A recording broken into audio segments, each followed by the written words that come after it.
Alright guys, quick tip of the day. I'm working on this Honda Accord. It's got a JDM F23A. I believe all the 2.3 in the style Accord engines are the same way. I'm going to show you how to tighten the timing belt. When I got this car, I was checking it out and there was a lot of slop. The timing belt was very loose. I already tightened it, so now it's good, but I'm going to show you how to do that without having to take everything apart. So first thing you want to do is crank the motor over counterclockwise till you get this white line.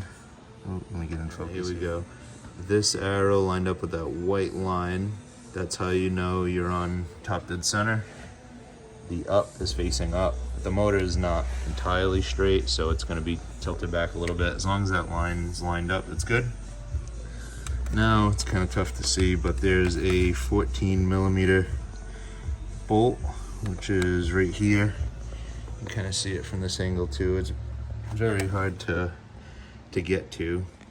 I had to try like 5 different wrenches, but that bolt right there, that's the tensioner bolt. You're gonna want to loosen that up 2/3 of a turn. Then you're gonna turn counterclockwise by the crank pulley. You're gonna count 1, 2, 3 teeth. You're gonna turn that back 3 teeth. And then you're gonna tighten that bolt back up, that one there with the 14mm, and then it should be nice and tight at that point. Then just crank it over a few times, a few full rotations, check the tension, and hopefully it's all good. I'm working on this beast, gonna get tuned next week. I don't know why this camera won't focus today. So it should be a good time. I'll upload some videos, spin some tires. Hope this helped.